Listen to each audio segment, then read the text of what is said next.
Good evening, ladies and gentlemen. I'm Doug Force from the Myth is Canada. Tonight we're holding a roundtable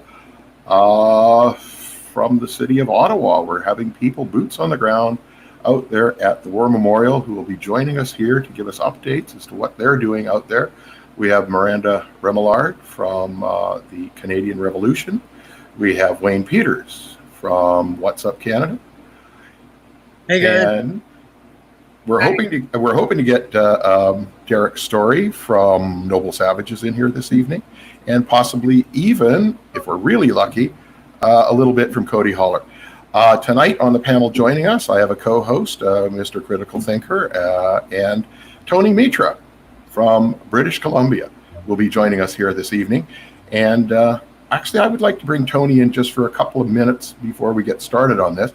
Tony, if you would unmute your microphone, and I'd like you to tell people what you're doing and what brought you here tonight out in British Columbia. If you don't mind taking a couple of minutes just to give us a quick rundown. Okay. I have been protesting in downtown Vancouver and the lower mainland cities against this lockdown and various kind of restrictions, which I believe is, in my opinion, nothing to do with COVID, but with a sinister idea of taking our freedom away. So after watching the proceedings for nearly 3 months, I come to the conclusion that the protest group remains small, it's not snowballing, the numbers are not increasing, and the government comfortably ignores us because we are less than 1%, 2%. So as long as 98% is not with you, they can simply ignore you, and you don't make any difference. In other words, if we cannot pull in more people, somehow we are losing the battle. So I have been thinking, I am generally a lone ranger. I join many groups, but I work on my own. I have some success in that. So I came to the idea that irrespective of whether you like your freedom the way it is now, or you like the TVs, you like it doesn't matter whether you believe in COVID, not COVID, vaccine, not vaccine. One thing that all Canadians can probably agree is that our economy has been ruined or has been crippled, and therefore we should not be paying the full tax like last year, because if everybody has to tighten the belt, so should the government. So this is the idea that was forming in my mind. I looked around, I talked to my neighbors, the house owners, and it seems to have a better mass appeal. Next was, income tax at the federal level has problems. Most of their tax is cut at source, so they cannot, even if they don't want to pay the tax, they don't have any easy way. I eventually settled on the municipal level for the property tax, because that's a bill most people get in their hand. And also I understand the municipalities don't own the land or the property. Even if you are paying mortgage, it is owned by some bank or something. So therefore, it's very hard for the municipality to throw you out of your home for not paying tax, where the municipality doesn't even own the property. And I have some success in dealing with the municipality. They are more vulnerable to your votes. They are not big parties. They don't get big funds. Some few dedicated people, 2-3 people, can actually make a councillor lose his election. I have seen it personally because I was involved. And also 1 or 2 good people can make a good councillor win the election. So therefore, I decided to have a tax revolt at the municipality, basically not just a revolt, but to bring them to discuss with us, to revolt against the higher government's orders to lock down your city, lock down our business, enforce social distancing, masking, blah, blah, blah. We refuse to follow all that unless Canada independently verifies COVID-19 and proves to us in a verifiable manner that all this is necessary, including bringing out all the scientists and doctors who have been muzzled because they don't agree with what's going on. So, in a word, in short, to try to drive a wedge between different layers of the government, making one layer work against the other and on our side. That's the basic. So if Ed could put your email back up across the bottom of the screen, ladies and gentlemen, you could contact Tony directly through his email. You don't have a website up yet, do you, Tony? I have a blog. Okay, I know you have a blog. But all the details are there. I I did not make a website of my own for a reason. There are too many people with too many groups. I don't want another group. That's okay. I just wanted to let the people know that there isn't a website, but they can contact you directly at tony.mitra@gmail.com. We're rolling it across the bottom of the screen right now. Thank you for that. I'm going to bring this now back to Wayne Peters and Miranda Remillard, and I'm going to turn my mic off and let them have center stage. So what's been happening in Ottawa this week, ladies, you guys? Well, it's been a busy week of talking to people primarily. It's a small group down here, so the days start when the sun comes up and they don't really end until the wee hours of the morning. So it's a never-ending rotation. And there's been this has been a growing, progressing story, and one of the big events that happened that people should know about is a press release that Miranda can fill everybody in way more than I can. So I thought that would be a great place to start, because that has been what's created a lot of discussion around here the last couple of days.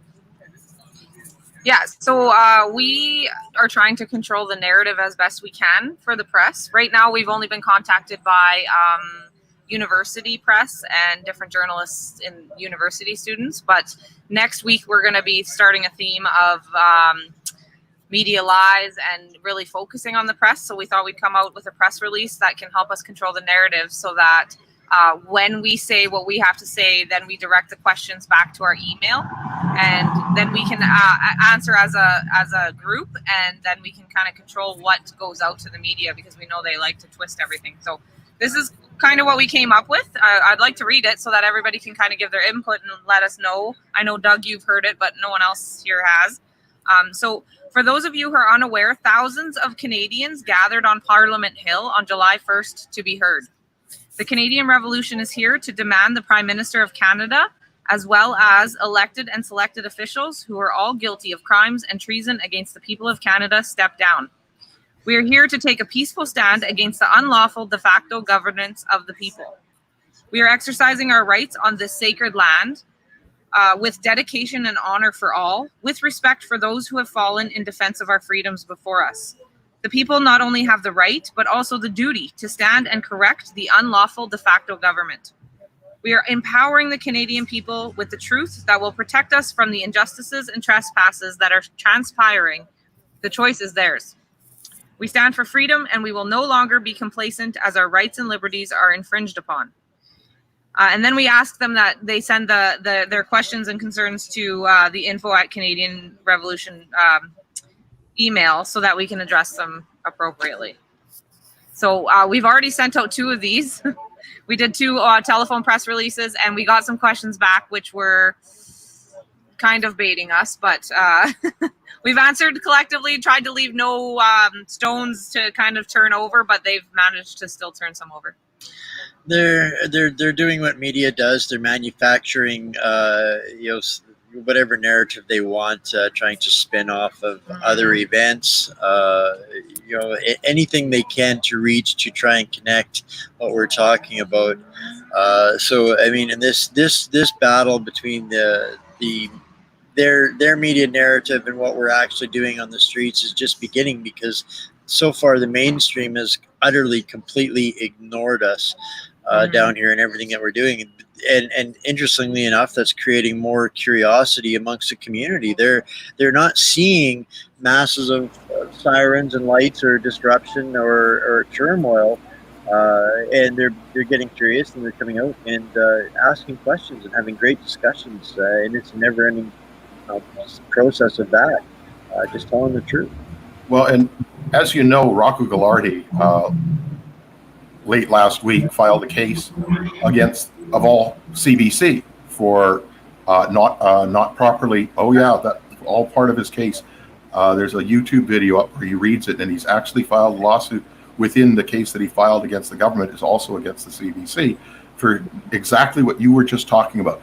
And you know how many people of the mainstream media showed up for his press conference? None. Yeah. Would you guys have anything to say to Rocco if he was to?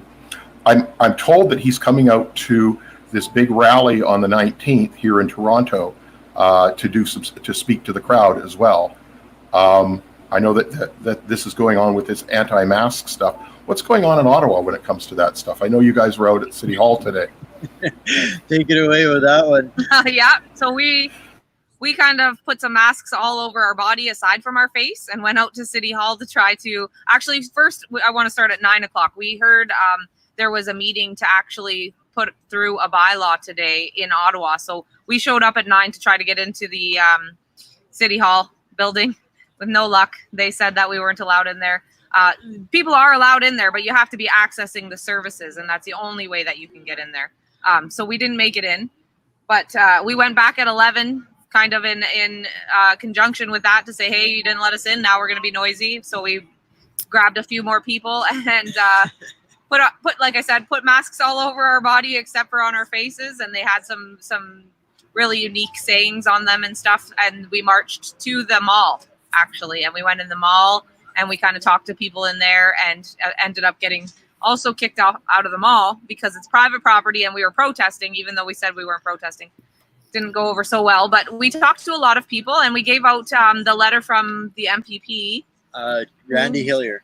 Randy Hillier stating the medical exemptions and kind of leading it. I think it leads into who's going to be liable for these illnesses that are going to be caused by the masks.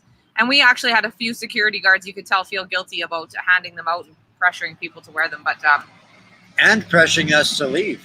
Yeah, I mean, this kind of, one of them actually came out and engaged in good discussion with the group for probably close to 20 minutes or so. So it was very interesting process. But I think as far as people in there, I think they were probably looking at about 95% compliance. Yeah.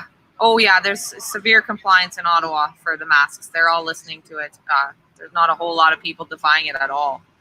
It's funny, though, but when you go down Spark Street, where all the entertainment district is, it's about 5% compliance. So, yeah, that's what we did today. We have the July 19th that was prepared by Hugs Over Masks across the country. We're doing that one as well. And I just got confirmation that Stand Up Ottawa is going to be there, try to rally some people for that date as well. We wanted to be at City Hall today because of the significance of them meeting. They're not going to be there. Obviously, the place will be closed on Sunday, but we will march past the camp and go to Parliament Hill, I think, on Sunday. Yeah. Okay, well, that's great. Did you have any questions, Tony, or Critical? Why don't you? Yeah, actually, Miranda, I have a question for you, maybe that you could pass on to the people there who feel that, they want to wear the mask and feel it's mandatory. I want to know if you can ask them if anybody dies, if they have the mask on, is the government accountable for those people because they made it mandatory? Mm-hmm. So as far as I'm concerned, they took the choice away from the people, meaning that they are now the parent. They've made the decision for you. So they are therefore liable for the death of anyone after a mandatory mask is issued. Would you be able to ask people that question, or have you asked them that? City council, you mean, or who do you mean ask? Well, anyone, like anyone that you come across. So if it's city council, if it's government officials, if it's people on the street. Great sign. That's a great sign. Yeah. When you walk by here, there's how many signs? It's like a picket fence of signs of crimes our government is committed against the people. I know that Ed has a clip of what it looks like. I don't know if he's going to be able to get that up here or not, but let's leave that up to you guys. But that's a great talking point, and then that's the interesting part about this camp here is it's completely surrounded by talking points. Right. Yeah, it draws a lot of people in, the signs themselves. Lots. So you've had a lot of engagement with those lots. People ask you about the signs, or lots of engagement, so much so that they've heard about this third party and then come by just to check it out. So really? The response in Ottawa has been great. Yeah. That's cool. And what would you say, is it just curiosity? Is it positive, negative, or is it just, what would be the most positive? It's all positive, encouraging. They're glad we're here. They're so grateful. They agree. They maybe disagree with a few of the points, especially regarding COVID, but generally they agree with what we're doing. Yeah. That's awesome. Didn't you have a lady come by with an SUV full of just a huge donation for you guys? She And you just know what? dropped off Also, all kinds of someone stuff. is stopping by. Like 2 people stopped by today with donations of water and food and hot meals, and I've got people on Facebook asking what they can bring us and stopping by just to pick us up to have a shower. So lots of support. Yeah. So there's a lot of support out there, and that's wonderful. I'm happy to hear that. Right. Are you getting more people joining you now? Are they people coming in from other places just to be a part of this camp? So that's where we're struggling right now. They all have lives, right? They're still in that mindset of they're going to kind of support us from afar, which, I mean, we appreciate all of this stuff. But the truth is we need boots on the ground. We have a platform that we want to get out there as a model for other cities to take on and do in their own areas. However, without, about 50 to 100 ground soldiers, it can't be accomplished. It just can't. So we're trying to grow our numbers, and also if we can grow, then we can possibly take the hill instead of just the war memorial. Got some plans there. There's some serious construction on the hill though right now. Well, have you guys given any thought to maybe getting together with other groups in other provinces and helping them organize to have their own kind of thing at their own Capitol buildings? Well, this is where one of the things that we're trying to do collectively here is by bridging with other groups. And this week, working with Hugs Over Masks to show some solidarity. That isn't the focus of this group here, but for the people here to take the initiative to use this opportunity to leverage as messages that ultimately are all against the same government, the same system that is broken. We're hoping that can inspire other groups to say, hey, wait a minute, we can get some traction by doing things like this and leveraging this opportunity, especially of us being right here in the nation's capital. We've got a direct pipeline to the center of the political universe here. And our message is getting out through social media, through the grassroots community, not through the news and media. Yet. But soon it's going to be undeniable. And what are they going to do then, right? Once the grassroots takes hold, they're on their heels, shall we say, as to how they're going to be able to respond to this. Right now, they're searching, really struggling to find something to label us, something to pigeonhole us with. And we haven't given them that opportunity yet because we're sticking to facts and history and controlling the narrative through how we respond to them. And I mean, no, this isn't a perfect camp. We're all still learning as we go. These are just concerned citizens that are learning as they go, willing to work with everybody else. And we're encouraging people from all over the country. Let's do this together. Yeah, and I was just pointing out today that all of our signs just conveniently of all the crimes point towards Justin Trudeau's office. So they're definitely aware. I know they're aware between the declaration that was sent out to every single one of them, linked now to the Canadian Revolution, and now us being here. They are aware. So it's just to take it to the next level. So something I would like the public to be aware of is that we have a nightly news broadcast every night at 8 o'clock.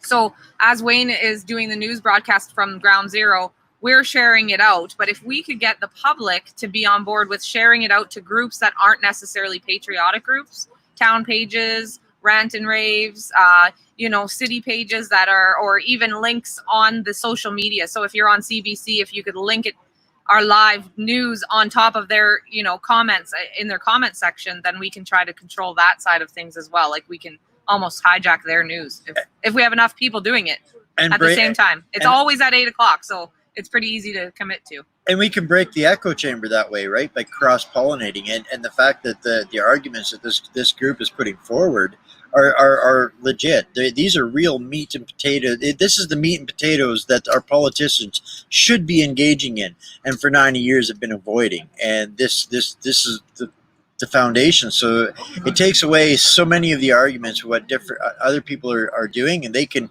very easily put themselves under the umbrella of this exactly debate. Yeah, exactly. And that's our hope. So we one more thing I want to say before we can give someone else a chance to talk. Play some musical chairs here, Yeah, guys. we are doing themed weeks, so we have what we say themes or campaigns every single week. This week we latched onto the Hugs Over Masks, fighting the masks. It worked out really well because they were passing legislation in Ottawa this week, so that worked out. Next week we are going to be focusing on the media because now we have a press release that is compiled, and we're going to start pounding that out. So if you guys and we're also going to try to compartmentalize the weeks and then send that out in a video or something as well, so that people can latch onto what we're doing or give suggestions for weeks in advance. You know, if they have something already organized, we can add that in so that we feel like we're helping you, they're helping us, kind of thing, and we're all on the same page. Because ideally, if we're doing the same thing across the country, there's no way they can ignore us. It doesn't matter what that is. If it's a tax revolt, if it's a 5G campaign, if it's masks, as long as we're all doing the same thing, it's going to be really hard to ignore us. So that's where we're at right now. Okay, Tony, that's too good. I can't top it. Somebody else gets my chair. Tony, did you have anything to ask Miranda while we got you before she leaves here? She's I met Miranda, and I was in Ottawa on the 1st of July, and I can say that the crowd there was huge compared to the kind of crowd that comes in Vancouver, for example. And the capital of British Columbia, unfortunately, is in an island where you have to go by boat and all. It's not so easy to gather huge crowds in Victoria. But there was a day-long event planned there. And what's happening in British Columbia, unlike perhaps Ontario, is that the Black Lives Matter and Antifa group seems to have focused on any of the protests that we do to jeopardize it, harass it, overcrowd it. I mean, if there are 250 people from our side, they bring 3,000. I mean, this is unbelievable stuff going on. And they're all 12, 13-year-old kids. They probably, I'm told they get money to do that. They're on a skateboard, and they just come close on their skateboard to anybody who looks like a leader or talking on the mic and take pictures on their smartphones, and then go and pass it on to their bosses or whoever. Luckily, as it happens, they did not take my picture, although I shout a lot. And I asked one of the kids, hey, how come you're not taking my picture? And he was too young to be politically correct. He just honestly told me, you don't qualify. That is when I understood that they particularly are targeting white guys to be marked as racist. And nobody, if somebody says I'm racist, so therefore he's just ignoring me. So Derek Storie has joined Miranda on the camera here tonight. Very quickly, Miranda, has Antifa or Black Lives Matter been around the camp? Have they? Not really, no. Okay. No, and I want to add that the part of what we're doing right now is changing the narrative as to occupations in Ottawa. So Ottawa is used to seeing, leftist, what they say, leftist occupations. You know, the Extinction Rebellion was protesting global climate change, I guess, for 9 months here. So when people are walking by our camp, they're like, oh, a real issue. They're so happy. They're so happy that there's something they can actually stand for. So we haven't been bothered much by Antifa. I understand, Derek, Ed has a 2-minute video that you did earlier today. And if we could get Ed to run that now for you. Yeah, I took a little quick picture of video of the campground there. So yeah, I'd throw it up there so everybody can see. And I'll switch out Cody. You listening? All right, this is our little camp. This is where we put the information that we hand out to people. And I'm kind of going to go backwards on these signs. Organ harvesting of children in care. These are like crimes that the government has done. Eugenics, death of children in care, forced lockdown causing death, fear, false evidence appearing real, face everything and rise. Unnecessary deaths due to denied procedures during COVID, unnecessary death of our seniors, abuse of the homeless, closed family courts causing abduction, alienation, and abuse, allowed 5G deployment with no study of health risks, Jane Philpott resigns over political interference in criminal case. Billions spent. Blah, blah, blah. I'm not going to read these all.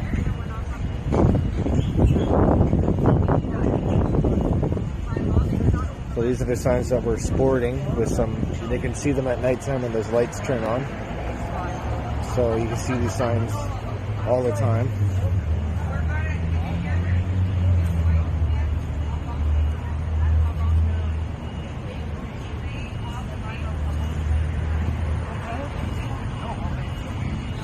We just changed the logo in this, so it's going to go like this. We have to order a new sticker to replace. So we got like some tents there, everybody's sitting inside. All kinds of people talking, all kinds of tents. We got a little bathroom put back there for the ladies. The men, we go walking down the street. So that's our camp. Everybody's set up. I'm not going to go too far in just in case someone doesn't want to get in on camera. So here's what our camp looks like. Well, there you go. Wow, and look at that. Cody Haller suddenly appeared. How you doing? Houdini, man. That was cool. Okay, guys, thank you, Derek, for that, and I'm sure the audience. By the way, maybe there's another sign you need to put in there called "Defund the Government." Yeah, I think we might have to do that for sure. We might have to order a couple different signs. There's a lot of good signs that we have yet to Put up. Yeah. Not all of them are up. We still have some that are just laying in a box. Good, excellent. So, so this is we did one last week where you didn't appear with us. Either of you did, and so you're 2 weeks behind. So let's catch up with what you guys have been doing for the last 2 weeks for our audience tonight. Well, you know me, I like to chase people with cameras, so I capture as much as I can, and I'm having a hard time getting all my videos up because the internet really sucks here. I've been doing one all day, and it hasn't gone anywhere. So I'm gonna have to take one day and go to someone's place with better internet. But I've been going down to homeless shelters, community centers, letting people know what we're all about. I bring Timothy with us. He's a deaf patriot that's with us. So he comes out with his whiteboard. He talks to people. And did you want to bring him in on camera right now? I think he's sleeping, actually. To be honest. Okay. The guy's quiet. I never know where he is. So yeah, Cody, we usually go for walks or look around. We've done a few things. We went even to some other events that were organized by other groups. We checked out a housing thing. You know, there's a leftist group that does it. I don't want to go too far with it, but I guess during COVID, they're asking their landlords to give them payments towards rent because of COVID or something like that. I'm not exactly sure how. Yeah, I think it was that, and they were protesting the new regulations and stuff that they were trying to push forward. It was a new bill, I believe it was 184 of the Ontario. Yeah, and I think there's actually another protest this weekend for them. Yeah.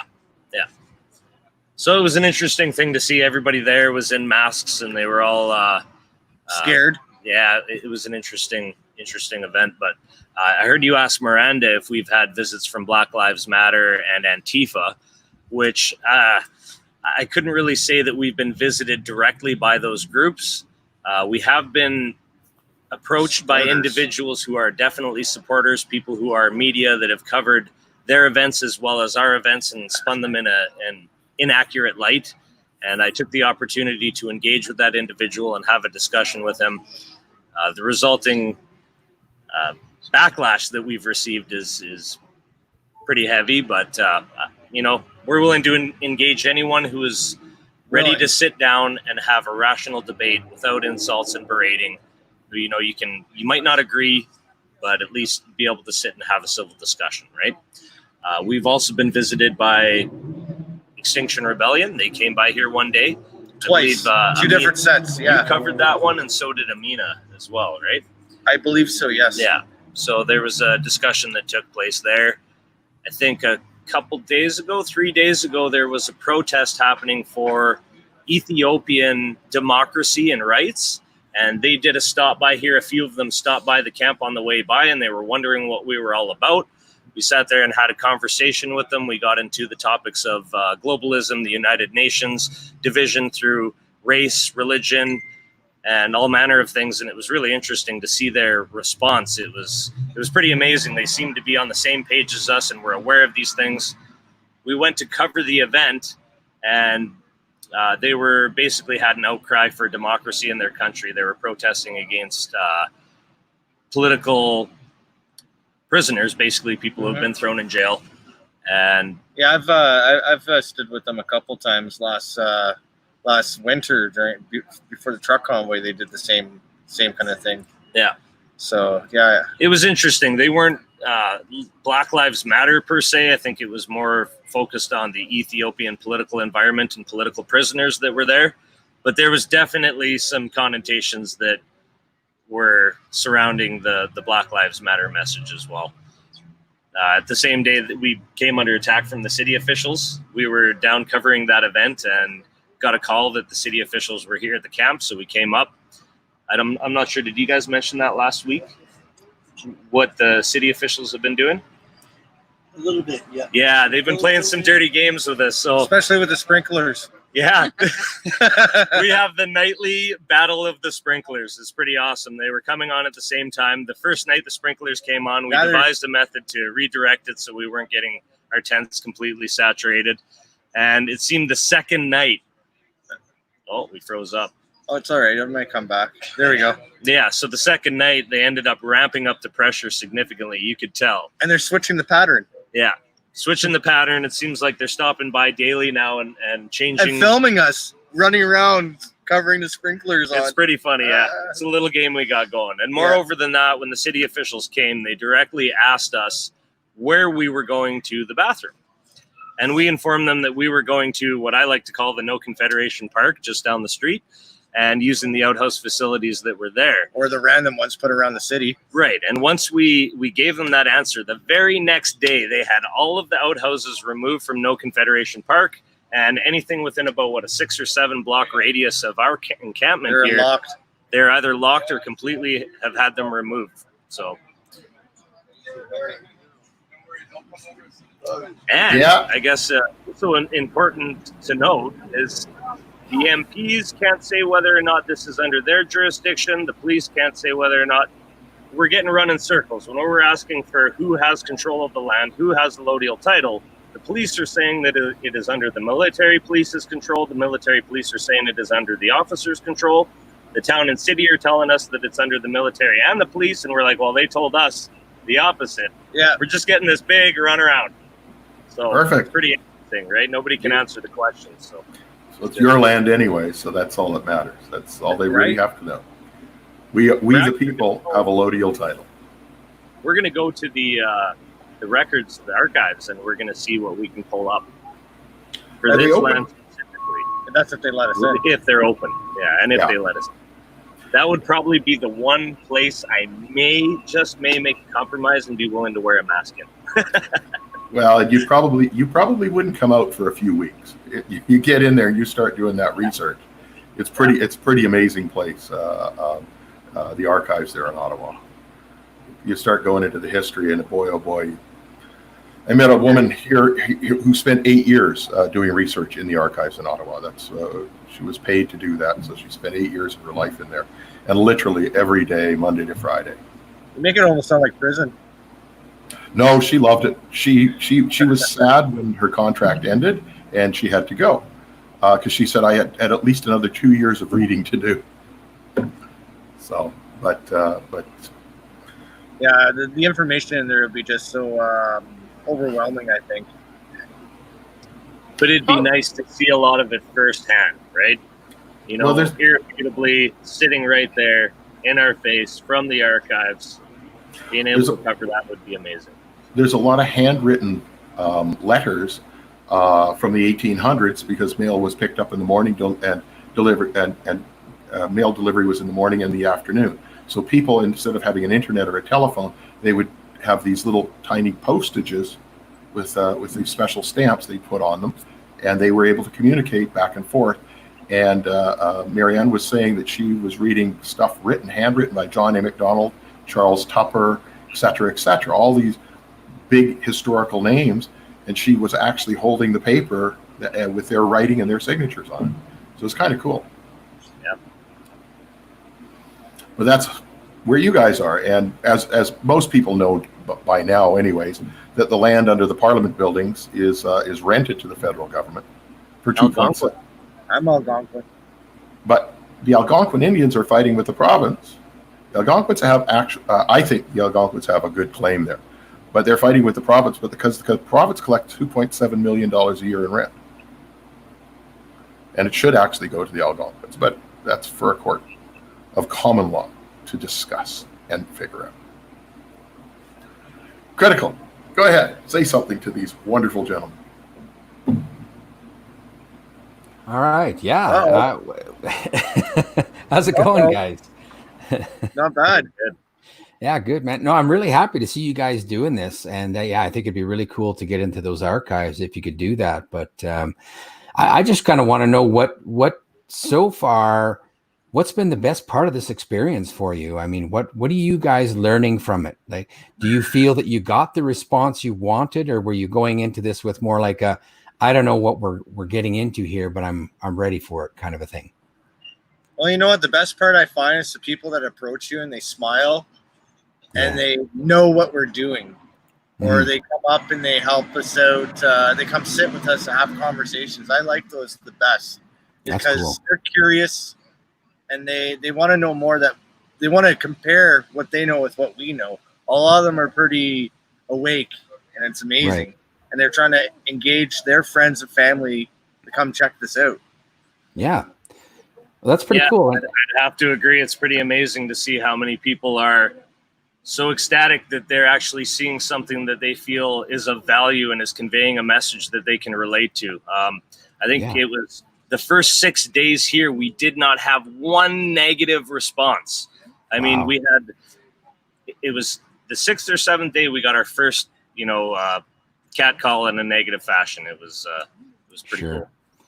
But what do you, I mean, if that's all it is so far, I'm really impressed with that. And I think that's, what's that? Considering it's Ottawa, it's like Liberalville, man. I grew up here. It's hard to get anybody to talk here.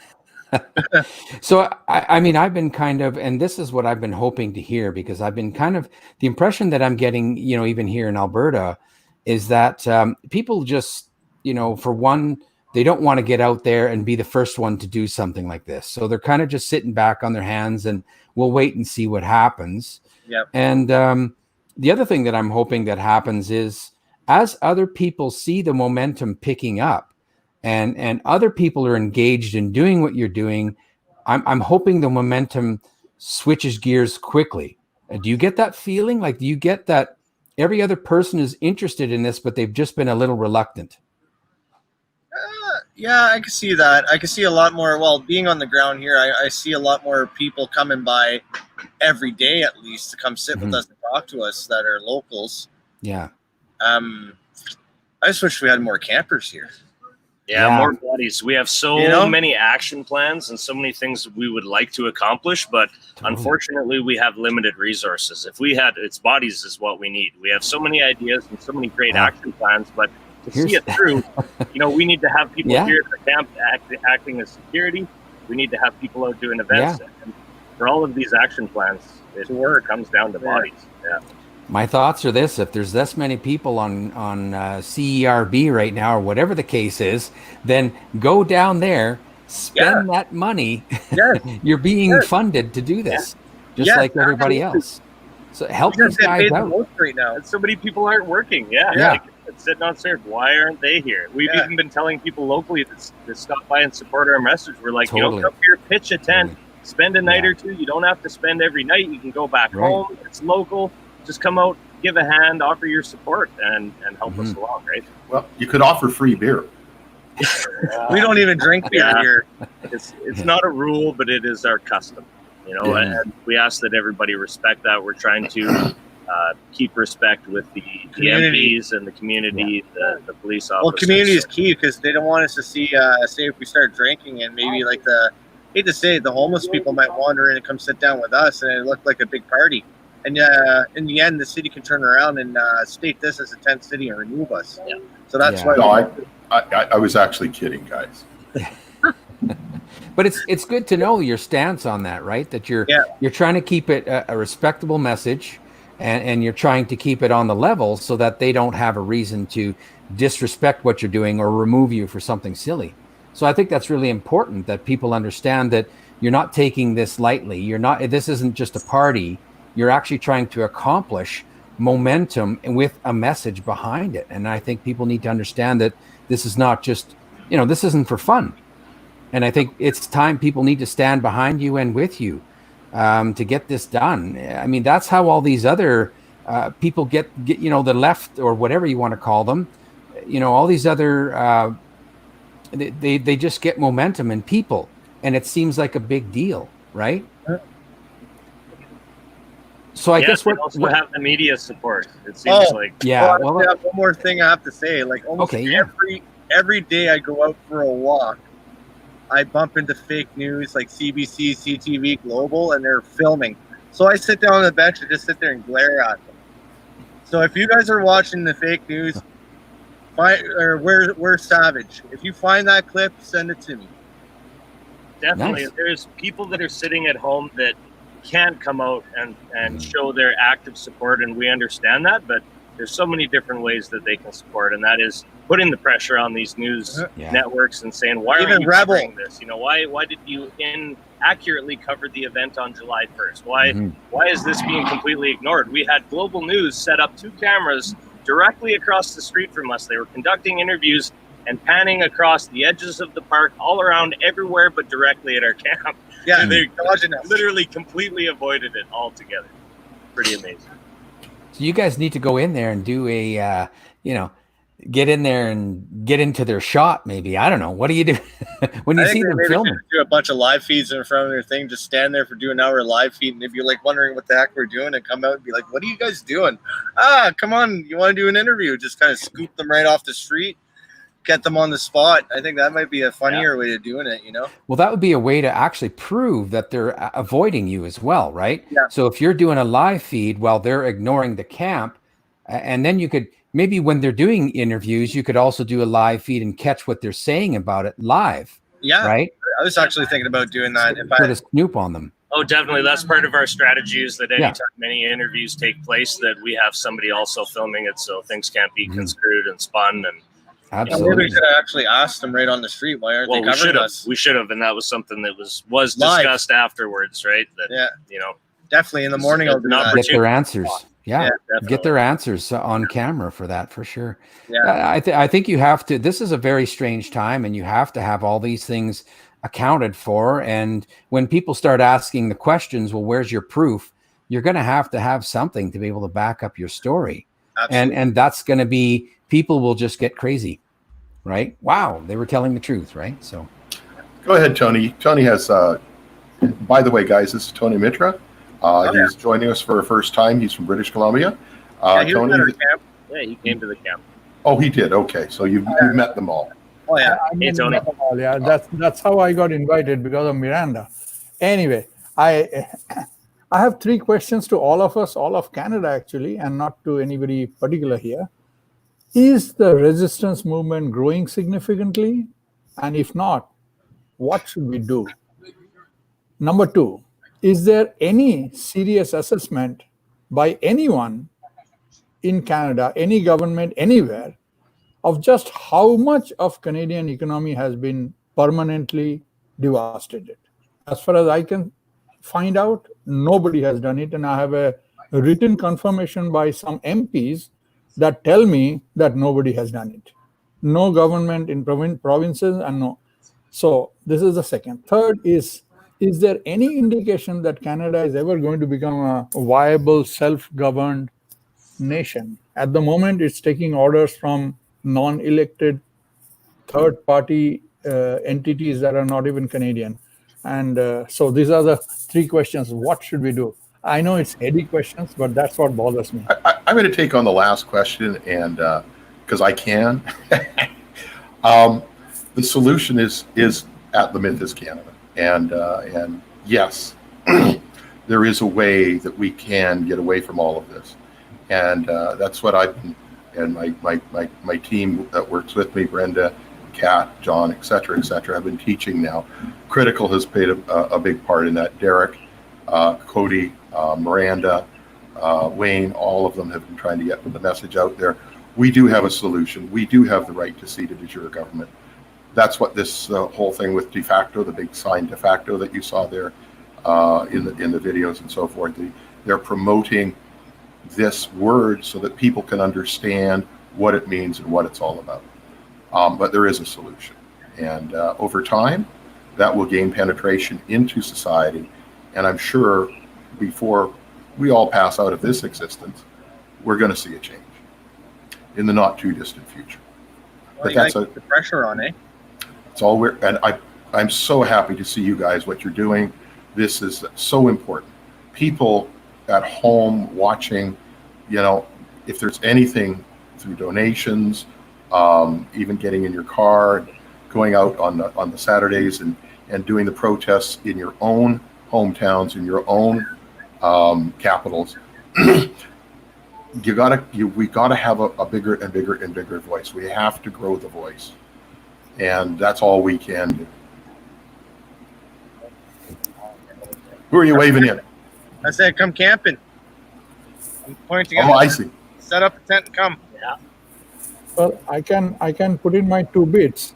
I came to think about the tax revolt idea after mulling over it for 3 months, and we made some flyers off the cuff, a couple of us, and we printed it in our home and just gave it to homeowners just to see. And already people started calling who would not be with me on a protest. So I know that it has got ability to penetrate the fence and go on the other side. One of the interesting side notes is a lady from Australia who I've never met before communicated with me, and we spoke on phone eventually. She has taken a copy of my letter to my mayor telling him that we do not intend to pay the next property tax unless this and this and this things is done. They liked it so much that they changed the relevant parts to fit Australia, giving door to door and going to the homeowners and passing. I said, wow, that means it really has some mass appeal. If it has reached Australia, that's something. And she told me that Australia is far worse than Canada. This is like a gulag state of Soviet. I don't know what's going on there, but horrible stuff are going on there. And so, so now we have maybe 20, 25 people, including some from Ontario, that are interested in this, and that they're given their names in the flyers, so that anybody interested want to communicate what to do. So it seems to be growing, and I hope there was something else that you all or somebody will come up with, apart from my idea, which will be able to penetrate we shall be able to reach out to the other guys. Unless we get a huge percentage, 10, 20% of the population, 30%, 40% supporting us, I find it difficult to see how we can fight this war, So there is a need for somehow to find some tool by which we can bring in the other side, even if they don't want to believe us about freedom and all that. Still, how to get them to our side. This is $1 million question. I have been thinking about it a lot. Well, and as the economy continues to go downhill with the way of the dodo bird, people are going to become far more aware and far more alert.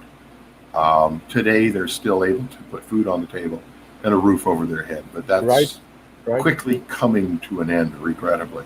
And there's going to be a lot of pain before there's and suffering that we're going to have here. Right. And I hope that what you guys are doing in Ottawa and what other people are doing across this nation in their provinces are going to wake enough people up to stop this. We have to stop these illegal de facto governments. They have to be stopped. And we have the ability to do that legally and lawfully. The problem that we have is we just don't have enough people awake to do that with yet. Like this tax revolt thing that you're doing, Tony. It's absolute genius, because you're going to withhold the lifeblood that they require, Exactly. and you're just withholding it. You're not saying you're never going to pay it. You're just withholding it and saying, look, you either do what we tell you to do, or we're going to keep our money. And what are you going to do if you have 50,000 homeowners in your area doing that? They better listen. Can I put in a small piece here? Sure. I have written to all 338 MPs. I have quite a lot of communication with our politicians over the last 10 years, and some good, some not so satisfactory. Now, I tried to raise a petition with the Parliament of Canada at the government portal, and the request was for the Parliament, for the Canadian Parliament, to order an in-house independent assessment of just how bad COVID-19 is, or if it is even a real threat or not, and with all these restrictions, face masks, these, that, whether they scientifically are meaningful or not, and bring in all the scientists and experts that are being muzzled, and do an in-house assessment before crippling Canada. Because right now, in my judgment, they're crippling Canada based on third-party hearsay, nothing more. So I think that was justifiable request for Canada to prove in-house. We have enough experts to find out whether a flu is dangerous or not dangerous. But to make that petition valid, I needed one MP to support it. I have had successful petitions to Parliament before, so I know. But I did not know which MP would support it. So therefore, I wrote to 338, every MP, Justin Trudeau downwards, explaining that this is a justified request for Canada to do an in-house assessment before it shoots itself in the foot and the stomach and the belly.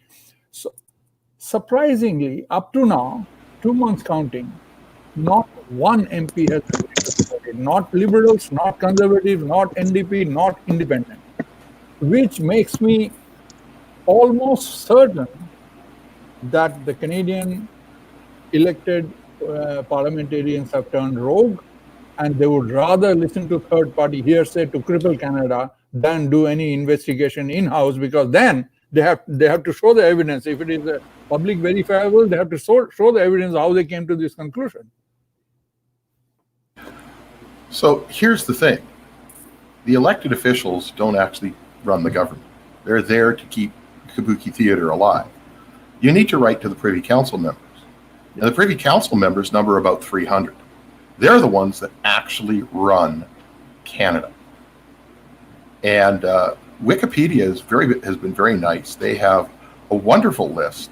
If you go in to type in Queen's Privy Council Canada, they'll give you every single name of every current member on that Privy Council today. And all you got to do is get their emails and start banging them out. Because these guys, the Privy Council, wrote the gun grab law that Mr. Trudeau read a few, what was it, back in April, I guess now, about 3 months ago. And it was what's called an order in council. It was passed from the Privy Council to the Governor General to the Queen's Printer. Queen's Printer, Justin Trudeau. Justin Trudeau read it. But it was created by the Privy Council, not by the Parliament, not by your elected officials by any stretch of the imagination. Go ahead, Cody. I'll shut up.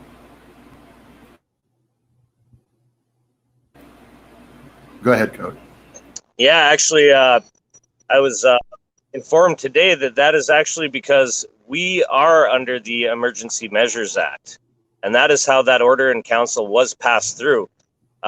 When Pierre Elliott Trudeau changed it, when he initiated martial law back in the 80s and brought in and used that authority to change it into the Emergency Measures Act, all they had to do, all that was required for it to become active, was for them to declare an emergency. Mm-hmm.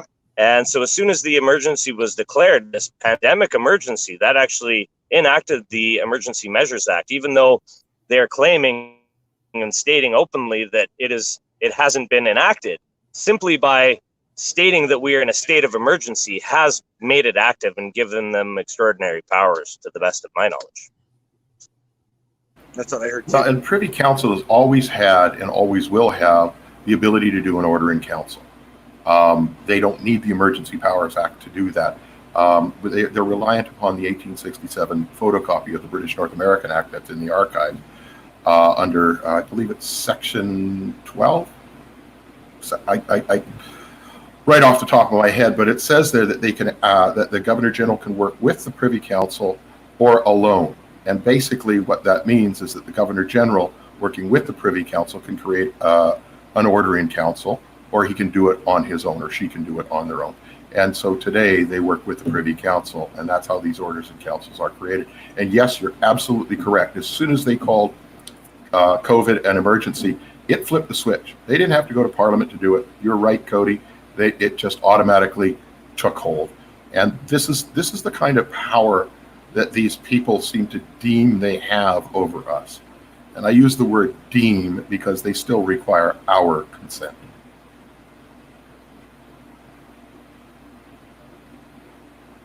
Anybody? Well, with that being said, is there anybody else that would like to speak on camera? Okay, go ahead, Tony. I'm sorry. Go ahead. I heard you about the Privy Council and the 300 members. Now, here is an appeal to everybody listening in here. We need to pool in our resources and get some things done where one person cannot go out. I have individually made a separate list of all 338 MPs of Canada, and I put it up on my blog for anybody else to download the file and use as needed.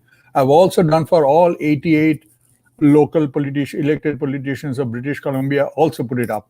Now, if there are 200 or 300 Privy Council members whom I might want to write, can I request anybody listening here to make a similar list? It takes a long time to gather 200 days and put it up so that the rest of Canadians can also benefit from it. This is my only request, please. I would love to use that list. And anybody wants to write to MPs, yeah, you go to my blog. There is one heading for all the list of all the MPs, and just download the file yourself, or click off the names from there directly to make an email or whatever.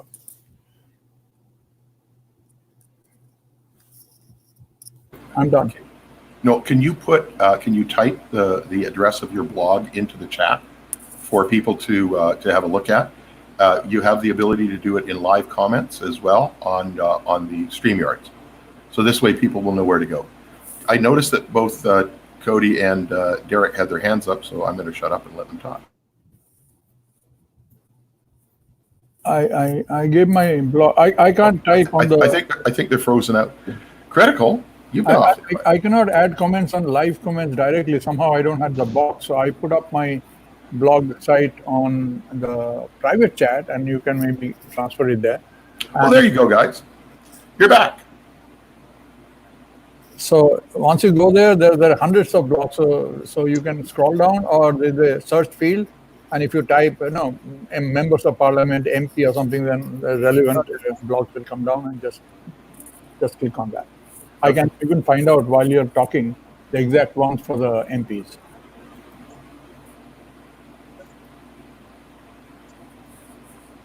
Go ahead, guys. Awesome. Yeah, we'll definitely check out that resource for sure. That reminds me of some Larkin Rose type stuff right there. I like it.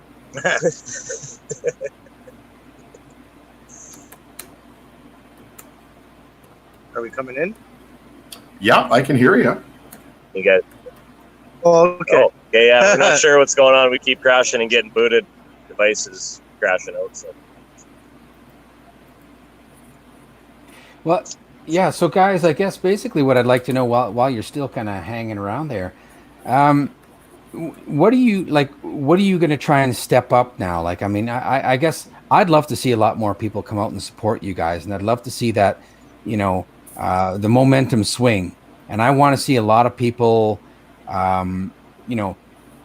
get into this, because I think that's going to show a good resistance, if you will. That's what I'm going to call it.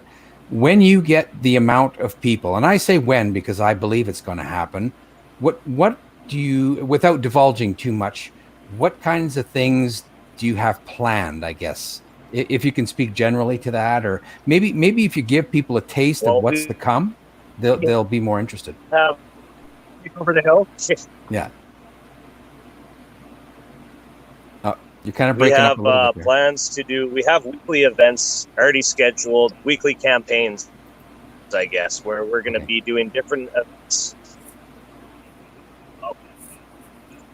Yeah, we have weekly campaigns. So campaigns planned for every week, and events for different days planned around the weekly campaigns, starting several different things that are affecting everybody.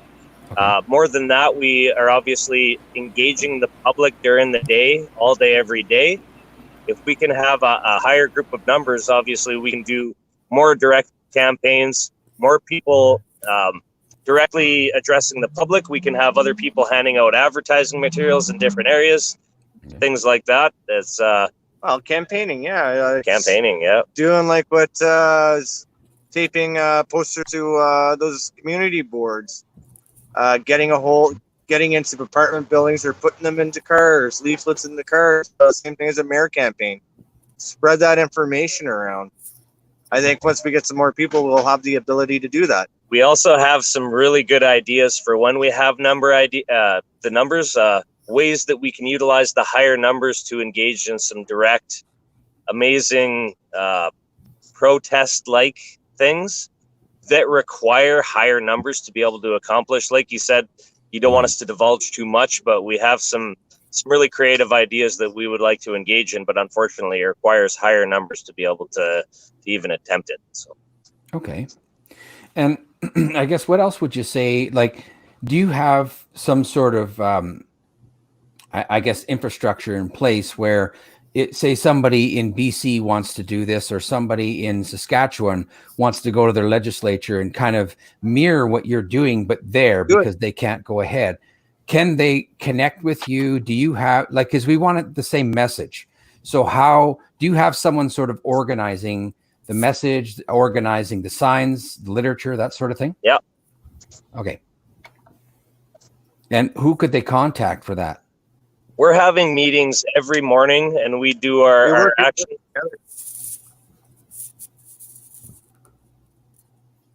We work as a cohesive unit. So if you're looking for There we go. And then we're back. We're having real troubles. I would contact the Canadian Revolution Facebook page for all inquiries into that matter, or the email on the website itself. We definitely would like other people to get involved in doing these in different provincial legislature grounds. That can be accomplished. We would like to have it exactly mirrored so that we are doing, I believe Miranda mentioned this earlier, but we would like to have the same thing going on every day at every legislative building across the country so that it's harder to ignore.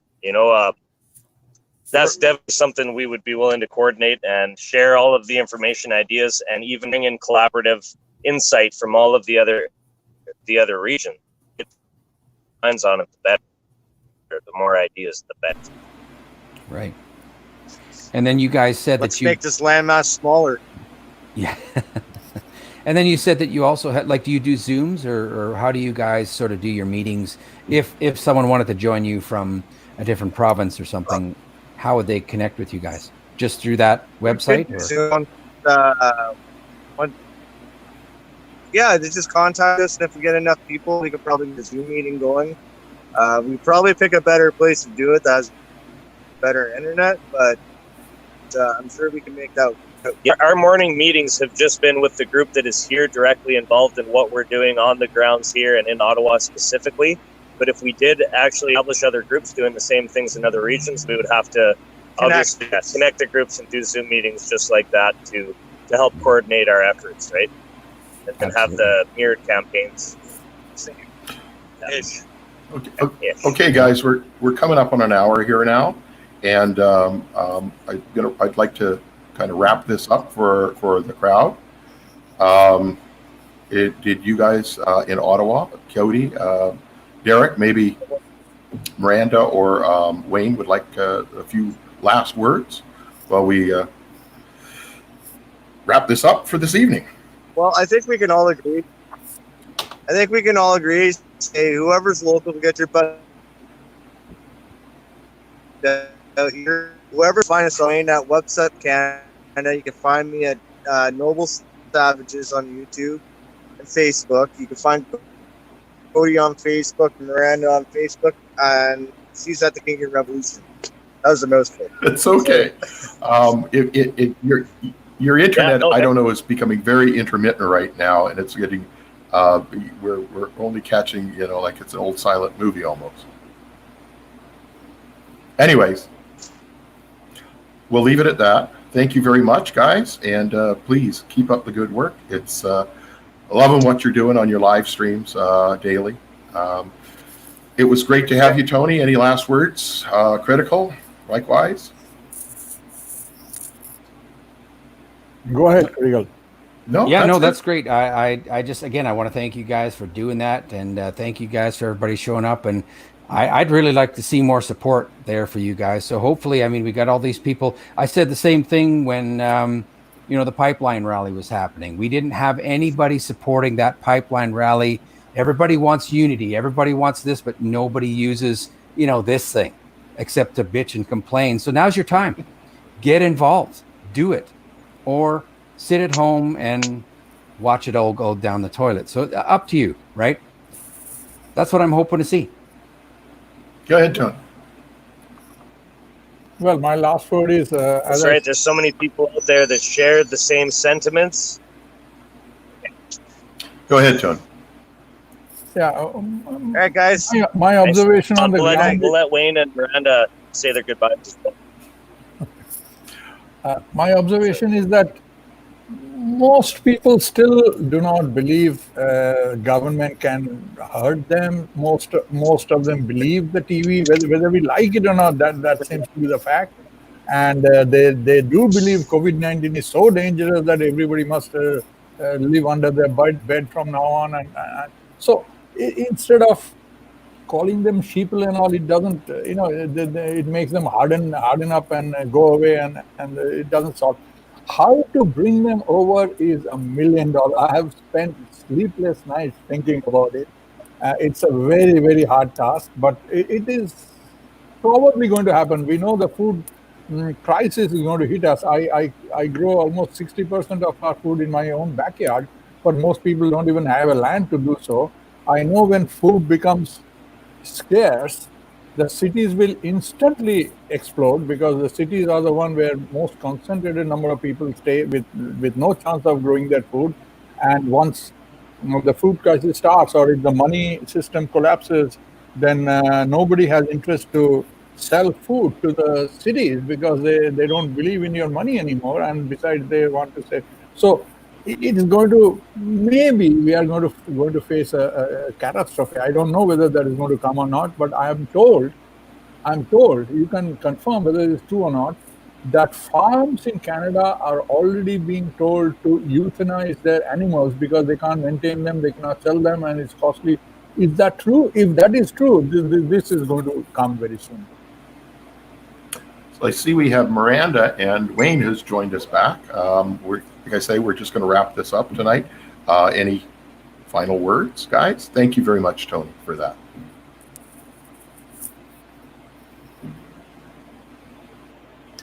I just want to remind you that we will be bringing out some themes for the next few weeks. So if anyone wants to latch on board with the themes that we're doing, next week is the media pushing. So we're going to unleash our media release, but also start slamming all media outlets, newspapers, radio stations as much as we can. So if anyone wants to help out with that.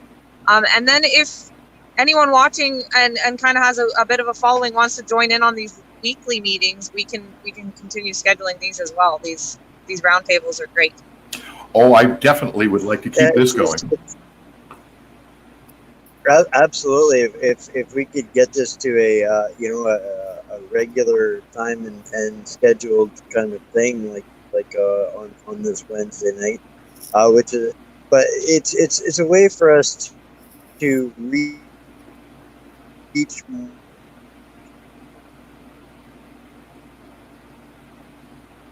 people collectively the internet, their internet isn't Lead very the way. good at this time.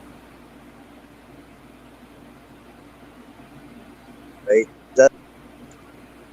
Yeah, we're just hoping to lead by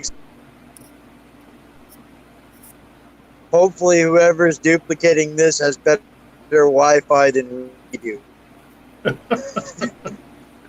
Okay, guys. Well, thank you very, very much for doing what you're doing. I know the audience here tonight is very appreciative. Otherwise, they wouldn't be here to watch what you're and get the information of what's going on there with you. And I know that I'm very appreciative of Critickill. Once again, thank you for joining us this evening. I'm hoping that I can talk Critickill into making this a regular occurrence with myself as well as a co-host. And Tony, once again, thank you very much. It's been a pleasure to meet you. And I hope that the people in the that have been watching tonight who want to get involved with you, now they've got your blog site to go to, and they can contact you directly, and that's great. Ladies and gentlemen, whatever you can do to help these people in Ottawa stay there, reach out to them, donate to them, however you can do it, just do it. Ooh, I think Nike's going to sue me for that one. Oh, well. Anyways, thank you all very much. Have a great evening, ladies and gentlemen. I got Ed.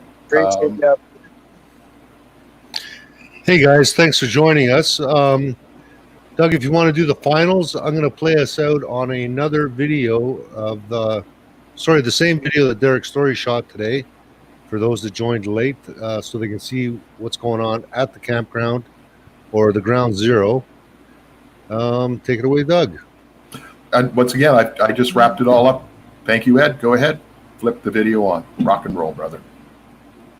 All right, this is our little camp. This is where we put the information that we hand out to people. And I'm kind of going to go backwards on these signs. Organ harvesting of children in care. These are like crimes that the government has done. Eugenics, death of children in care, forced lockdown causing death, fear, false evidence appearing real, face everything and rise. Unnecessary deaths due to denied procedures during COVID, unnecessary death of our seniors, abuse of the homeless, closed family courts causing abduction, alienation, and abuse, allowed 5G deployment with no study of health risks. Jane Philpott resigns over political interference in criminal case. Billions spent, blah blah blah. I'm not going to read these all.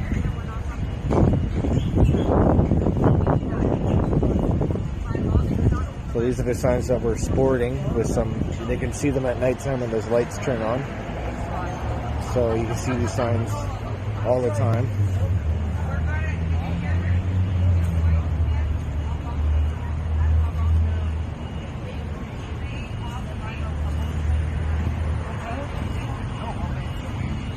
We just changed the logo in this, so I'm just going to go like this. We have to order a new sticker to replace. So we got like some tents there, everybody's sitting inside. All kinds of people talking, all kinds of tents. We got a little bathroom put back there for the ladies. The men, we go walking down the street. So that's our camp. Everybody's set up. I'm not going to go too far in just in case someone doesn't want to get in on camera. So here's what our camp looks like.